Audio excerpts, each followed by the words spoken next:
करते राहुल गांधी ने आज सरकार पर गंभीर आरोप लगाया और उन्होंने कहा कि स्टॉक मार्केट मैनिपुलेशन हुआ है।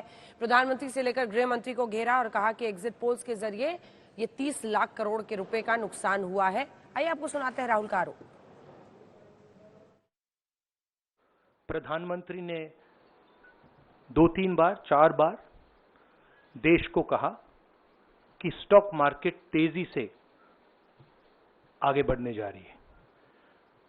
होम मिनिस्टर ने सीधा कहा कि 4 जून को स्टॉक मार्केट आसमान में जाएगी, लोगों को खरीदना चाहिए। 3 जून को स्टॉक मार्केट सारे रिकॉर्ड तोड़ देता है और 4 जून को खटाक से स्टॉक मार्केट अंडरग्राउंड चला जाता है। 30 लाख करोड़ रुपए का लॉस होता है। किसका लॉस होता है? रिटेल इन्वेस्टर्स का लॉस होता है। तो ये जो आप देख रहे हैं, हिंदुस्तान की स्टॉक मार्केट की हिस्ट्री का सबसे बड़ा स्कैम है।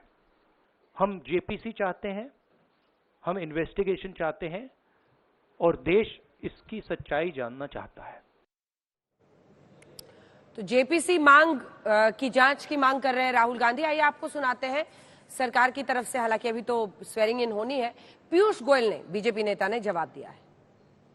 इसके आंकड़े दर्शाते हैं कि जो भी नोशनल लॉस की बात हो रही है वो तो वैल्यूएशन में है, और जहां तक ट्रेडिंग का सवाल है, ट्रेडिंग में भारतीय निवेशक तो ज्यादा स्मार्ट निकले और उन्होंने वो लॉस नहीं किया। लॉन्ग टर्म इन्वेस्टर्स रहते हैं और लॉन्ग टर्म इन्वेस्टर्स बड़ी समझदारी से अपना काम करते हैं।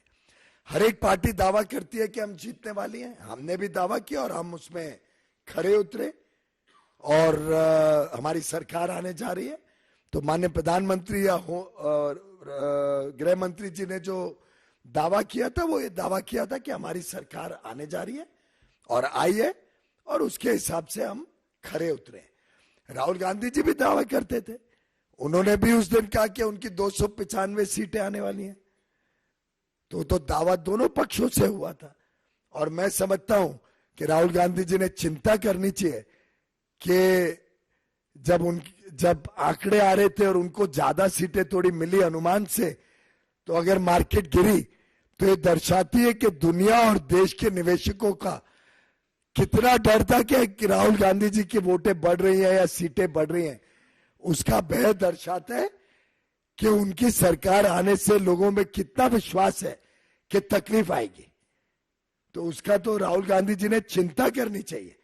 4 तारीख को जब मार्केट गिरी, उस दिन फॉरेन इन्वेस्टर्स ने बेचा, कम दाम पर बेचा और भारत के निवेशकों ने उसको खरीदा इस विश्वास के साथ कि मोदी सरकार आ रही है, हम इसका लाभ लेंगे। तो फॉरेनर्स ने महंगा दाम खरीदा और सस्ता दाम बेचा। भारतीय निवेशकों ने महंगा दाम बेचा और सस्ता दाम खरीदा। तो एक प्रकार से भारतीय निवेशकों ने इस अंतराल में भी कमाई करी, किसी का नुकसान नहीं हुआ।